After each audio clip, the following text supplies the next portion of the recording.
سيداتي سادتي، من فضلكم رحبوا معنا بالمؤسس والرئيس التنفيذي لفطور فارس، فارس التركي، وضيفه الطباخ الشهير ونجم برنامج كيك بوس بادي فالاسترو. Ladies and gentlemen, please welcome founder and CEO Faris's Breakfast, Faris Hani Al-Toki, and his guest, Buddy Valastro, celebrity chef and host, star of Cake Boss. ما شاء الله تبارك الله. Hello, how we doing? يا Good وسهلا. to see you. Buddy. Well, we'll see. Yes. Excellent. So finally you are here. I just want to start by saying how excited I am to be here in Riyadh. How we doing today? All right. And just sometimes I have moments in my life where it's like, pinch me, is this really my life? The fact that I'm sitting here in Riyadh talking at an entrepreneur conference at MISC is really a dream come true. So just want to thank you for your hospitality and being fans and always making me feel at home. So thank you. Buddy, thank you very much for coming. And we are really pleasure and honored to have you. Everyone is excited to have you today. Have you ever imagined that you'll come to Saudi one day?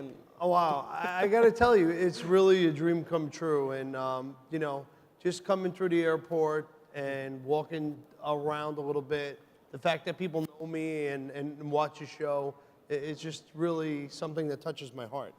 Okay, everyone knows you. I think 99% of the audience know you. Maybe 1% doesn't know you, but for those who knows you, they know that how passionate you are about your business, about what you do. What do you think? How much loving your job and being passionate about it make you what you are today? Well, I got to tell you, I think 100% of that. I think that I attribute all my success to having my dream job, right? And it started back when I was a kid. You know, when I was 11 years old, I started working at the bakery. My dad brought me to the bakery, but he never said you have to be a baker. He said, I want you to come to the bakery to learn work ethic. You have to learn what it's like to get up and learn responsibility, learn what it's like to be a man. And as I started to do it, I started getting good at it. And it wasn't until I really got into the cake decorating. You know, when I make a cake, I tell people I go into what I call a zone. And then the room goes quiet, and I'm focused on the cake.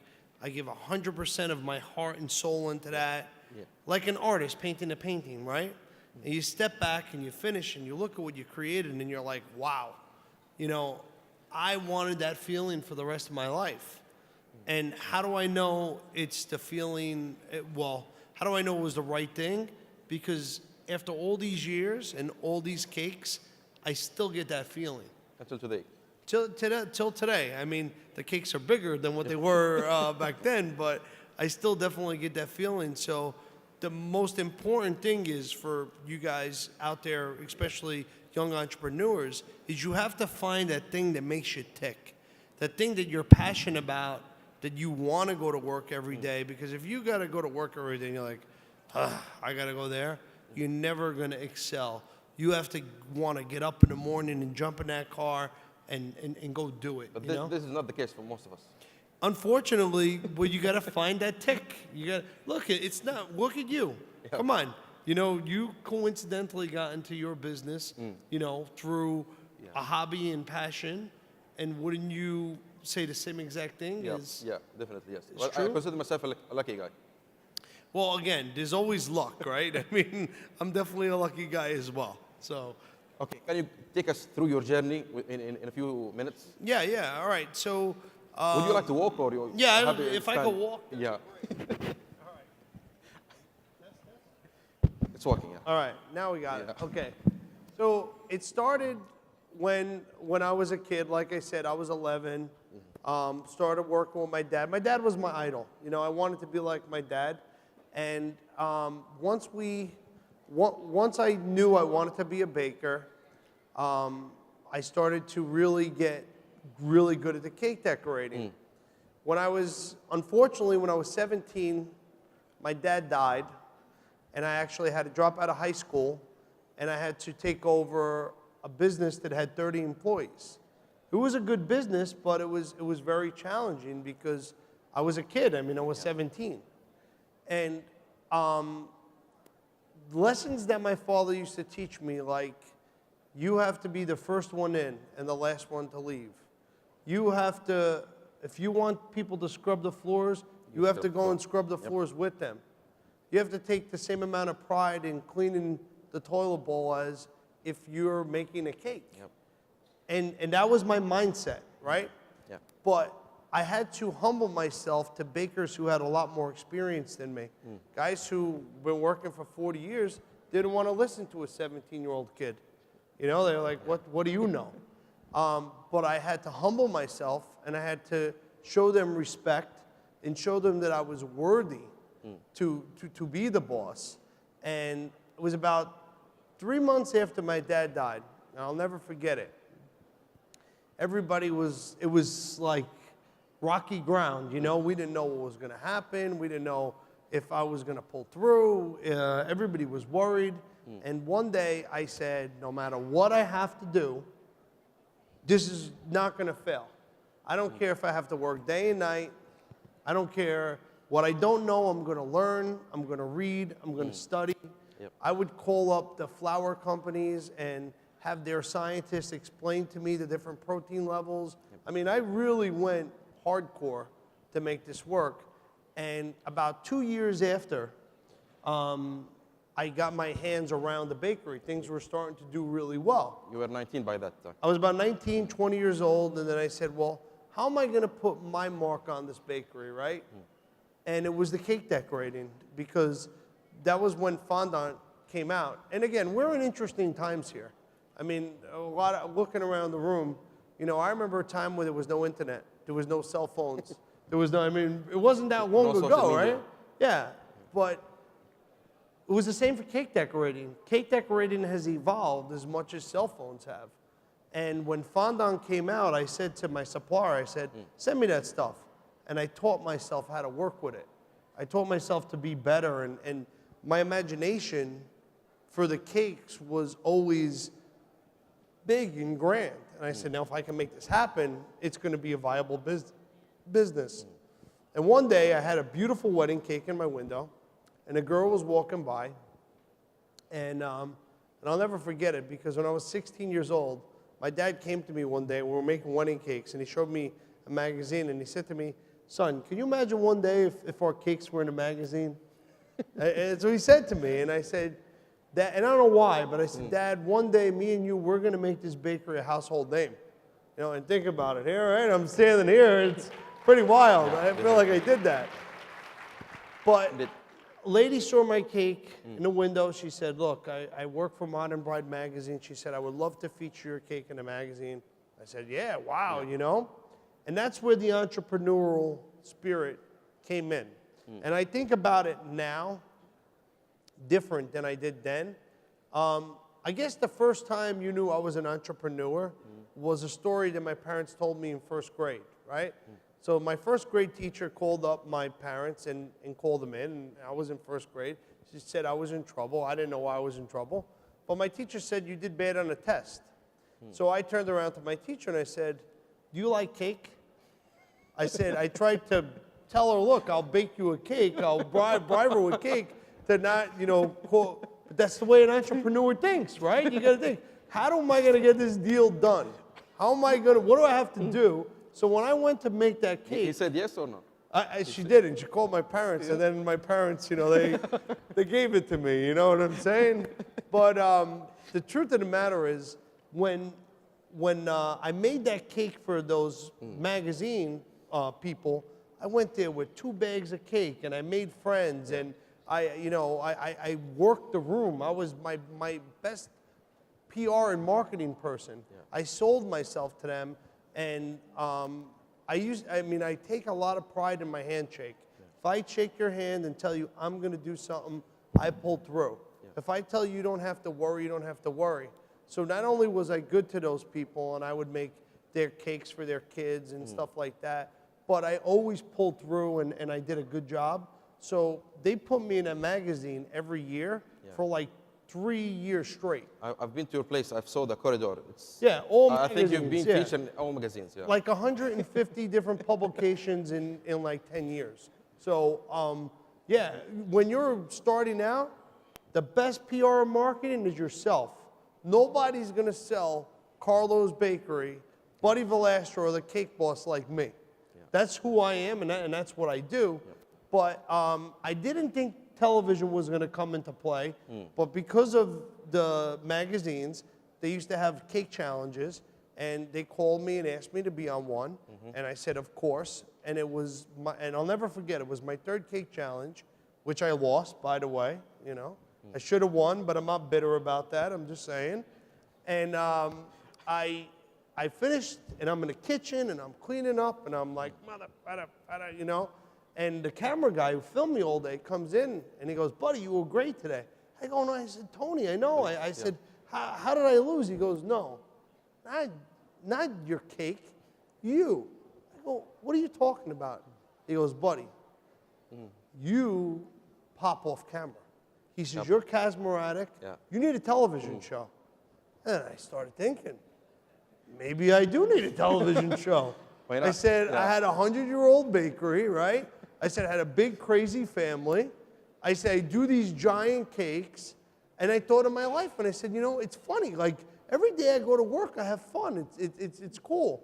So I said, all right, I had to check with my wife. You know, I wanted to go home, talk to my wife, and I was laying in bed with my wife. By the way, I couldn't do it without, because she's my rock, and she does, you know, she supports me, takes care of my kids. And my wife said to me, I said to her, you know, Lee, I'm thinking about this television thing. What do you think? And she turned around to me, and I thought she was going to say, oh, another one of your crazy schemes or this or that. She said, you will. And I was like, what?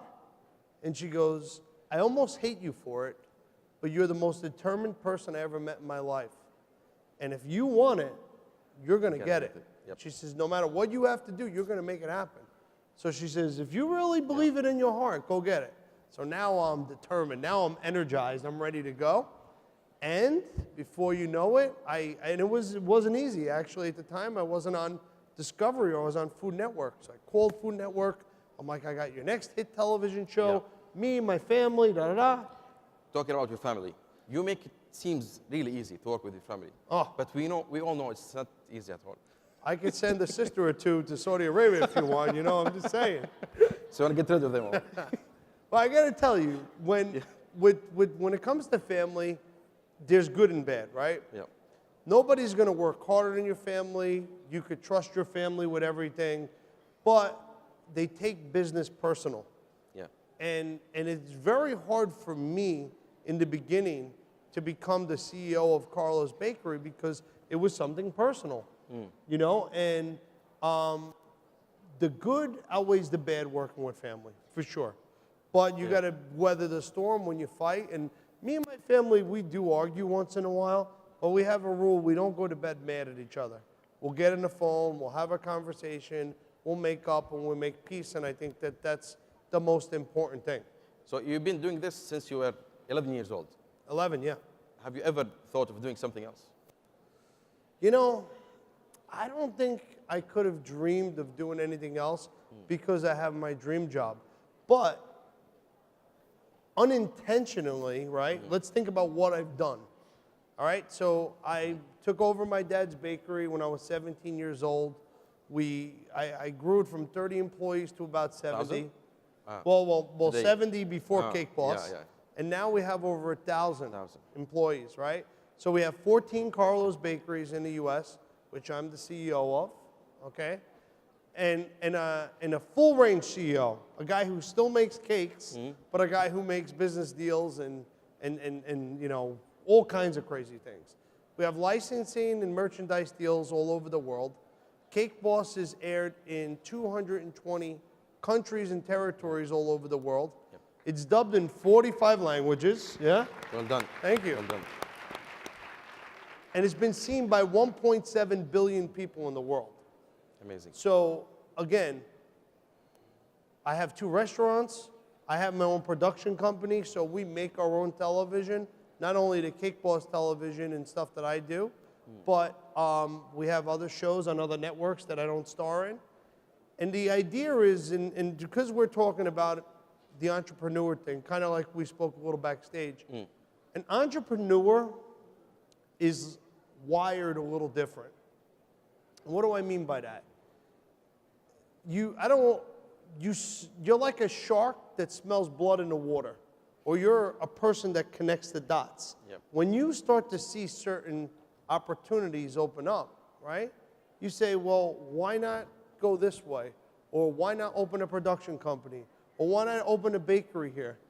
You know, when I come to a place like this, I come to Riyadh and I see fans and I see people who know my stuff, and I know Saudis love their sweets, so that's a good thing, right? It tells me, why not open a bakery here? You know, I mean, that's the way my mind works. And there's never a can't, and there's never we won't. It's how. There's always a will. If there's a will, there's always a way. You know, so as I started to do certain things started coming at me. The first thing I did once I got in television, I said, well, I don't know if this Cake Boss thing is going to work, right? Because it was early. Yep. I mean, the majority of television shows don't make it. I'd say 90% probably failure rate. I said, well, let me do Next Great Baker.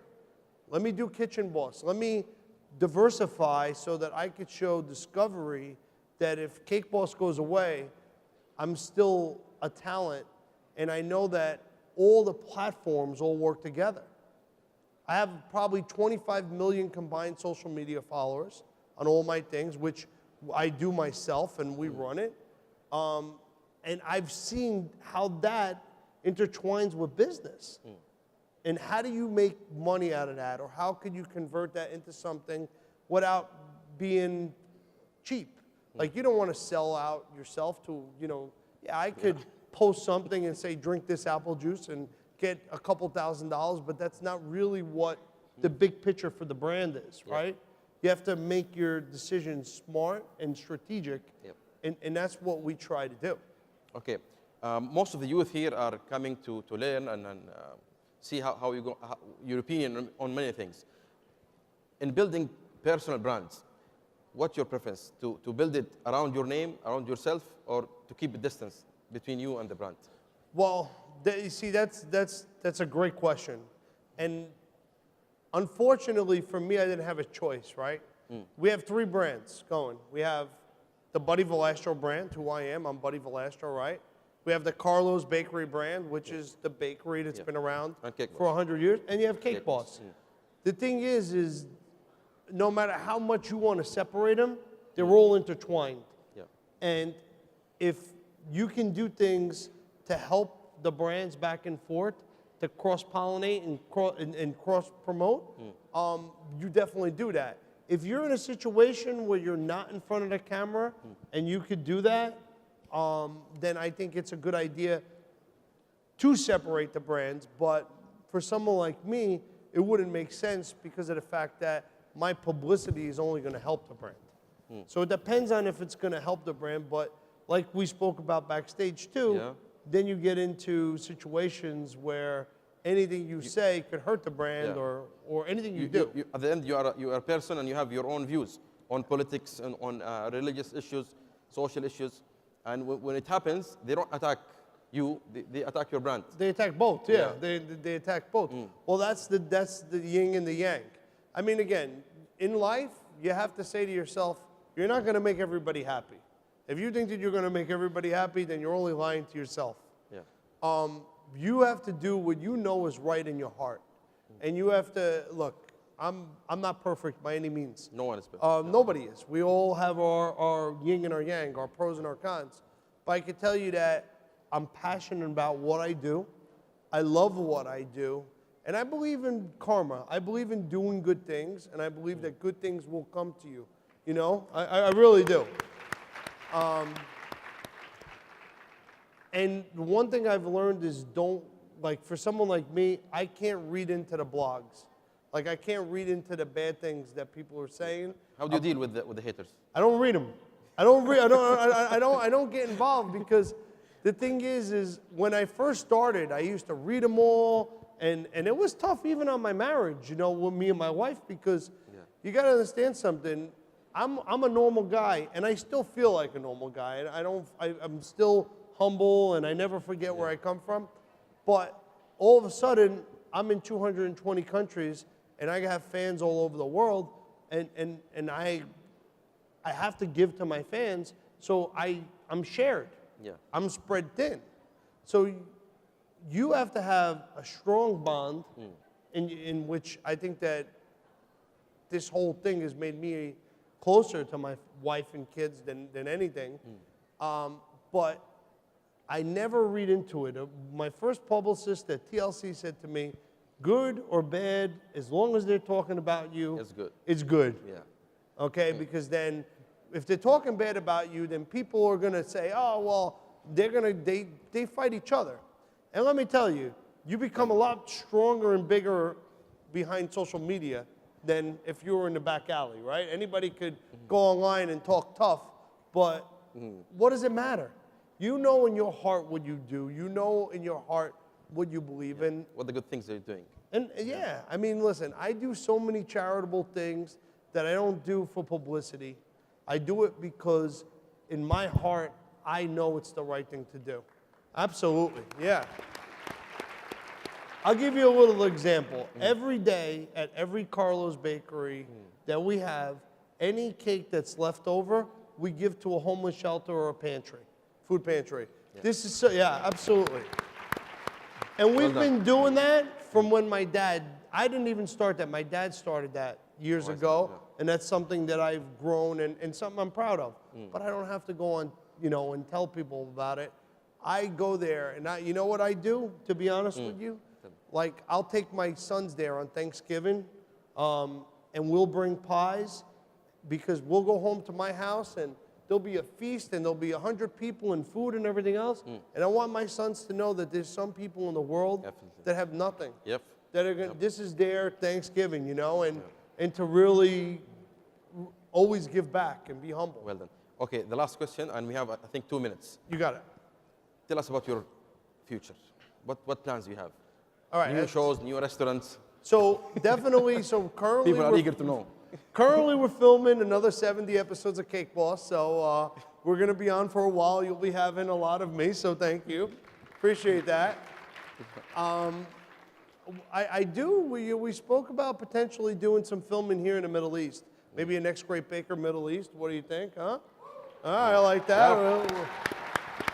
Hopefully we got some Cake Bosses in the audience. They like that. So we are recording all this, huh? So Yeah, we're working on it. Yeah. But we definitely want to, my dream within the next 4 or 5 years is to have a bakery on every continent. And that's still, again, back to the entrepreneur vision, right? I travel the world and I see different things. Well, now Carlo's Bakery is just not an American brand. It's a global brand. Yeah. And how do you grow it where you feel comfortable that the integrity and the quality of the product is the same? Also by marrying the cultures, because you want to come into a place like using Saudi Arabia to be able to marry the flavors and culture that are here with what we're already making. So hopefully within the next 5 years, we'll be on every continent. okay, thank you very much. You got it. We have a couple of Questions? minutes for questions. Yes, I love questions. Would you like to stand up or sit Oh, down? yeah. We can sit, whatever Okay. you want to do. Yeah. Okay. Sorry. So, تفضلي. Assalamu alaikum. Try to ask it in English. If not, I'll translate. This is Wala Nahas, Economic Development Consultant. My question for both of you, the challenge of both businesses is the consistency across generations. So it's not anymore personal brand. It's not anymore your own name. It's a full family business. So how you drive this energy and passion across the whole generations? And this is for you as well, Faris. Thank you. No, you go. Okay. Well, what we try to do is you have to, as you grow, you have to put systems in place to really quality control. So we manufacture out of our factory in New Jersey, and we send the raw product to the different bakeries where we bake them off. So imagine the frozen cookie dough goes to the bakeries, they stick it in the pan, they bake it. So we control the consistency of it. You have to have checks and balances, and that's why we've grown at a slow pace, because no matter what, and Faris, I don't know if he's there or he's going to be there really shortly, you can only split yourself in so many places. There's only one Buddy Valastro, and I can't be at 14 bakeries in one day. I mean, you know, I'm good, but I'm not that good. So you have to get a good staff around you, and you have to have checks and balances. It's all about the systems and mechanisms that you put in place and utilizing technology to help you with that as well. Yep. Definitely. I think people will give you some time at the beginning, as long as you are new and still new to the market. But after a while, you need to have this, all the systems and everything. You cannot have different places with different taste and different temperature, different shapes. A product is a product.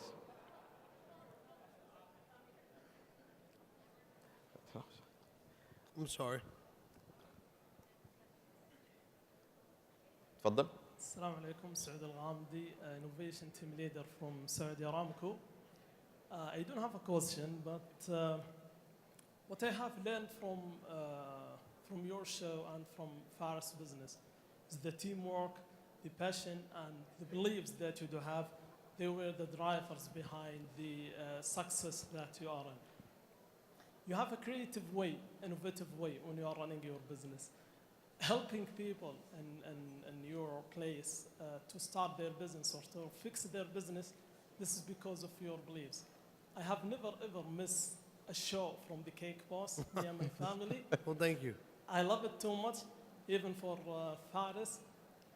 My family, my parents, we went there. Even my parents, they were amazed by not the food taste, but the way that the people are handling the guests. I guess this is one of the main things that make your business success. Thank you. For both of you. Thank Well, you very thank you, much. my friend. We appreciate that.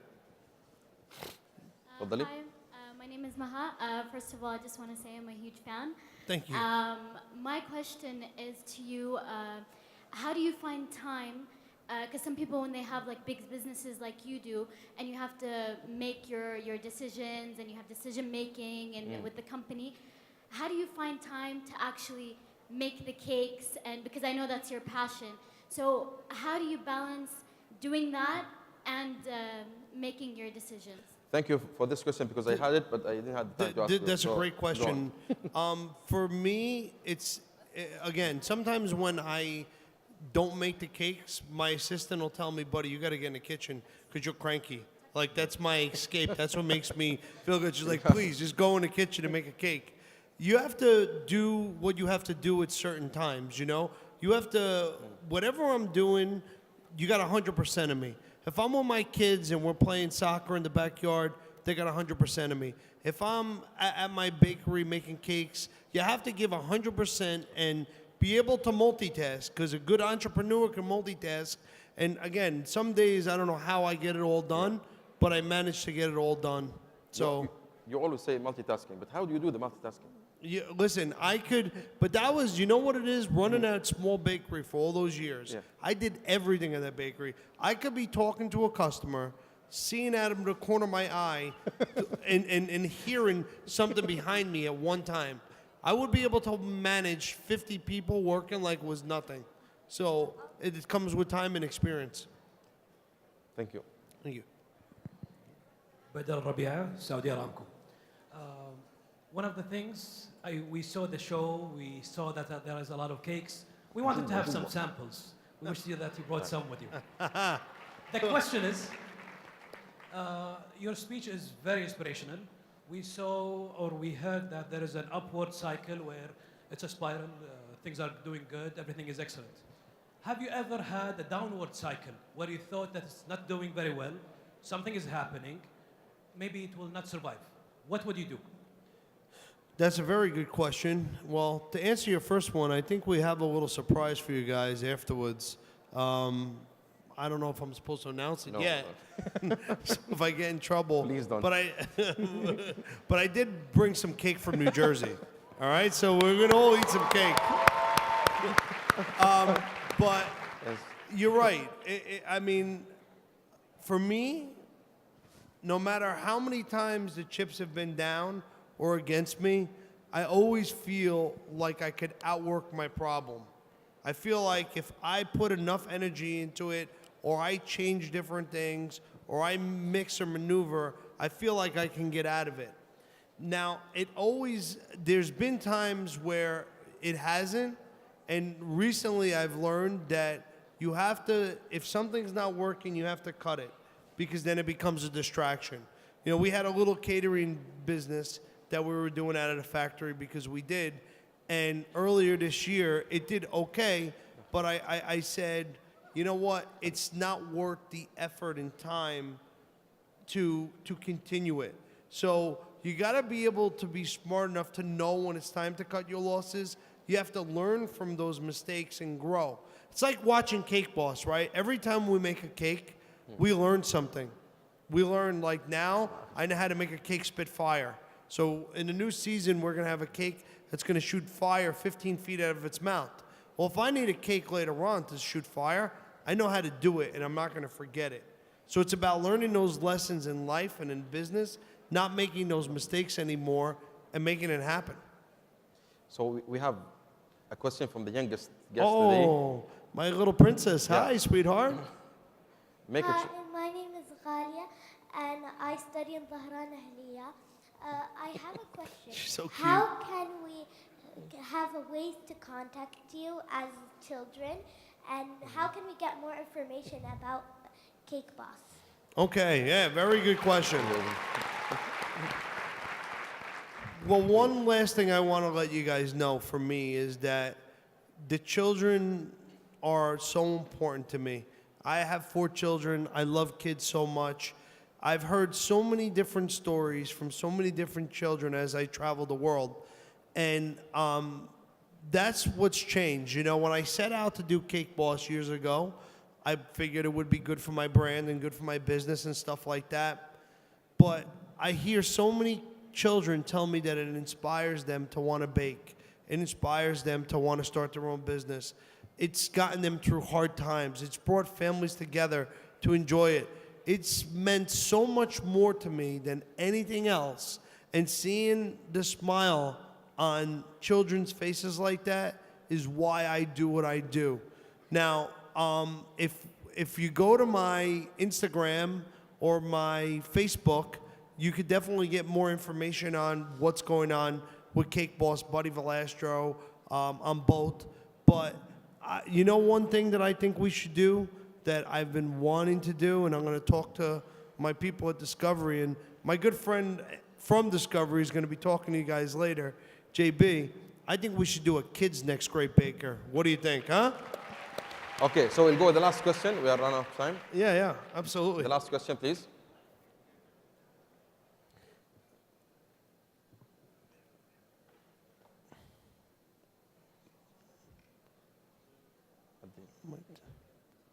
Hello. Yeah, you can hear me now. Hi. A question of two folds, actually. My son is a chef, and he's very passionate about it. He's sitting back there. My name is Dr. Mahmoud Al-Aish. I'm an OD consultant.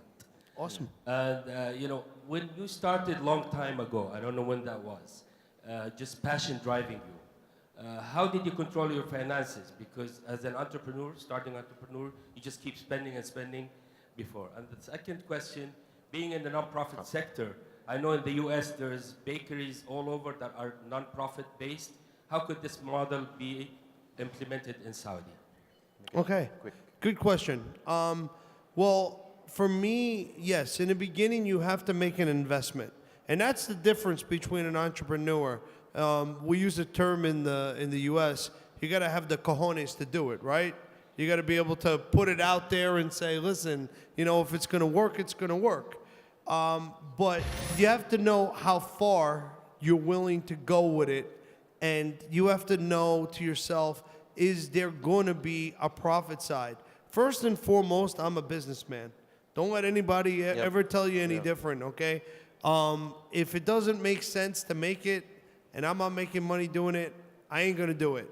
You know, and I don't care if it was my dad's recipe from 100 years ago. Yeah, it's sentimental. I'll make it for Christmas at my house. But if the people don't want it and it's not making money, you got to give the people what they want. And you have to find that little niche. You know, as far as with the nonprofit bakeries in the U.S., we always do portions and donations to so many different charities and nonprofit things.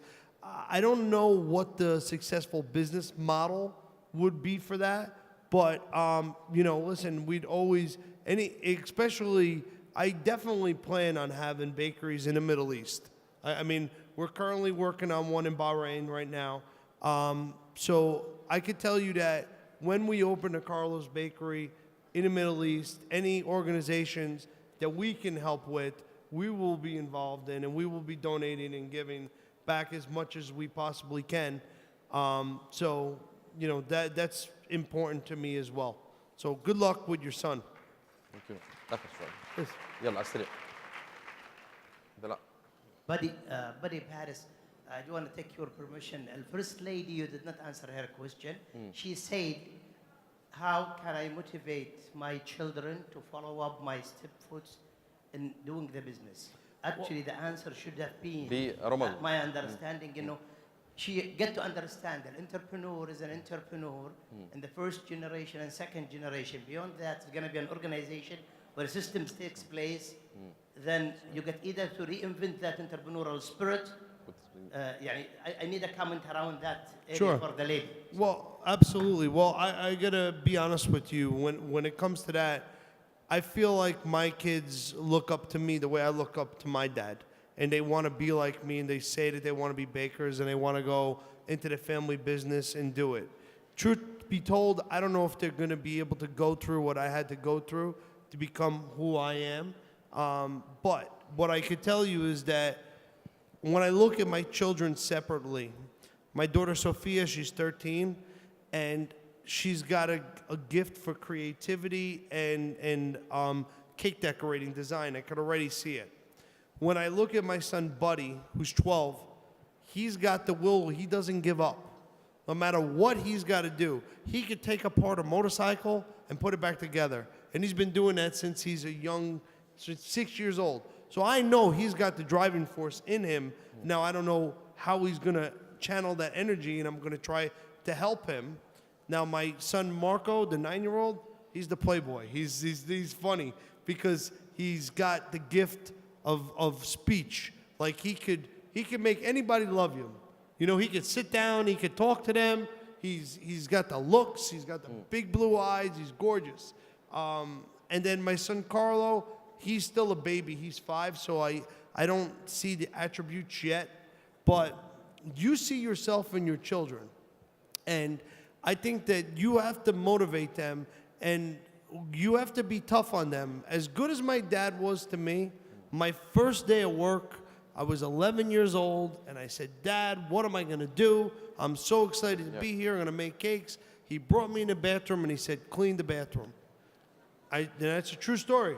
And he said, for 2 reasons. He said, 1, I want you to know what it's like to be the person that cleans the bathroom, because now as a boss, I have a lot more admiration and respect for that person. But 2, he wanted the employees to see just because I was his son, I didn't get special treatment. So I know that, and I'm trying to do that with my children. But again, we spoil our children. I'm not going to sit here. My kids live in Disney World, you know. I mean, but they live in a big house, and they got everything and toys and, you know, all the latest stuff. So it's trickier to find them hungry, you know, because we want to spoil our children, but you want to keep them captivated and you want to keep them hungry. So how do you do that? And more importantly, keep them on the right path, to be good people, to not get into bad things, to be giving and caring and charitable. You got to plant a tree. You know, hope that the roots are strong and that it's going to grow straight. That's it. We want to keep going, but there are lots of workshops taking places, so we have to stop. Thank you very much, Buddy. Oh, come on. We love it. Thank you. I just want to thank you guys so much for your hospitality. I could sit up here all day and answer questions and talk to you guys because honestly, it's important to me, and it's just such a honor to be here in Saudi Arabia with you guys. Thank you for your hospitality. Thank you, buddy. We love you.